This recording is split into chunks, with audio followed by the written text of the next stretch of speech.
কথা দিয়েছিল পুতিন বেদনাদায়ক জবাব দেবেন। গেল কয়েকদিন আগে রাশিয়ার অভ্যন্তরে পুতিনের হার্ট খ্যাত যে যুদ্ধ বিমানগুলোর ঘাঁটি আছে, চারটা ঘাঁটিতে একযোগে ড্রোন হামলা চালিয়েছিল ইউক্রেন। গেল 72 ঘন্টা যখন এই সেলিব্রেশন করছে ইউক্রেন, তখন প্রস্তুতি নিচ্ছিল রাশিয়া কিভাবে এর কঠিন একটা জবাব দেওয়া যায়। ইউক্রেন যেমন গত 3 বছরের যুদ্ধের মধ্যে সকল রেকর্ড ভেঙে রাশিয়ার ভেতরে করেছে এই দুর্ভেদ্য হামলা, তদ্রুপ বলা হচ্ছে যে এই গত 3 বছরের যুদ্ধে রাশিয়াও এত পরিমাণ ড্রোন এবং মিসাইল ছড়েনি ইউক্রেনের ভূমিতে যতটা গতকালকে ছড়েছে খার্কিভে।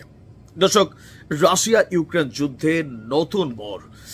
যে যুদ্ধ প্রায় নিভু অবস্থায় ছিল ট্রাম্পের ক্ষমতা গ্রহণের পর, কিন্তু ইউরোপীয় ইউনিয়ন এবং যুক্তরাজ্যের সহযোগিতায় সেই নিভু দ্বীপ আবার জ্বলতে শুরু করেছে, আঘাত এনেছে খোদ রাশাতে।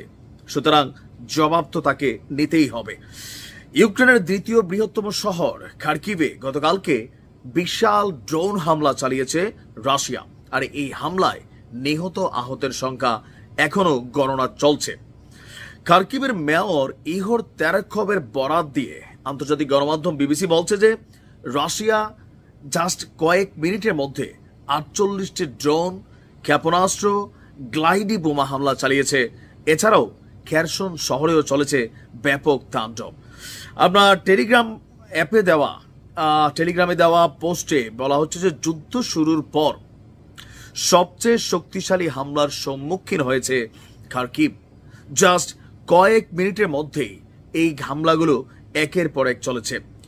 রাশিয়ার এই হামলাকে পরিকল্পিত সন্ত্রাসী কাজ বলেও অভিযোগ করেছেন মেয়র। তিনি বলছেন, প্রাথমিক তদন্তে অ্যাপার্টমেন্ট, ভবন, বাড়ি, ঘর, হাসপাতাল যা আছে এই লোকালয়ে প্রায় বেশিরভাগই ক্ষতিগ্রস্ত হয়েছে। বিবিসির প্রতিবেদনটি বলছে, খার্কিভে সম্ভাব্য ক্ষেপণাস্ত্র হামলা চালাতে পারে দ্বিতীয় ধাপে রাশিয়া, আর এই জন্য চালানো হচ্ছে আপনার সতর্কতা জারি। রাশিয়া বলছে কিয়েভ সরকারের সন্ত্রাসী কর্মকাণ্ডের প্রতিক্রিয়ায় সামরিক স্থাপনা লক্ষ্য করেই হামলা চালানো হয়েছে। এ নিয়ে টানা দ্বিতীয় রাত ইউক্রেনে বড় ধরনের হামলা চালিয়েছে রাশিয়া। আপনার গতকালকের হামলায় 6 জন নিহত এবং 80 জন ইউক্রেনীয় আহত হবার পর দ্বিতীয় ধাপে আরো বড় হামলা চালালো। আর এক ফোন আলাপে রাশিয়ার বিমান ঘাঁটিতে ইউক্রেনের সাম্প্রতিক হামলার জবাব হিসাবে ট্রাম্পকে বলা হয়েছিল যে ইউক্রেনকে বেদনাদায়ক জবাব দেওয়া হবে। আর আমরা যদি দেখি, এই মুহূর্তে বিশ্লেষকরা বলছেন রাশিয়ার এই পাল্টা আক্রমণ এবং ট্রাম্প পুতিন কথোপকথনের মধ্য দিয়ে এটা স্পষ্ট যে চলমান এই যুদ্ধ আরো মোড় নিতে যাচ্ছে। আর আমরা দেখেছি যুক্তরাজ্য প্রায় 1 লক্ষ ড্রোন দিতে যাচ্ছে আপনার ইউক্রেনকে। অপরদিকে রাশিয়া বলছে এই ড্রোন দিয়ে যদি রাশিয়ার অভ্যন্তরে আঘাত আনা হয়, তাহলে রাশিয়ার পরবর্তী টার্গেট হবে যুক্তরাজ্যের সেই সকল স্থাপনাগুলো যেগুলো রাশিয়ার মিসাইলের লক্ষ্যের মধ্যে আছে। অপরদিকে যুক্তরাজ্য তাদের প্রতিরক্ষা খাতে ব্যাপক বৃদ্ধি করেছে। আরেকদিকে আমরা দেখছি জার্মান, তারাও যুদ্ধের প্রস্তুতি নিচ্ছে। কি ঘটতে যাচ্ছে?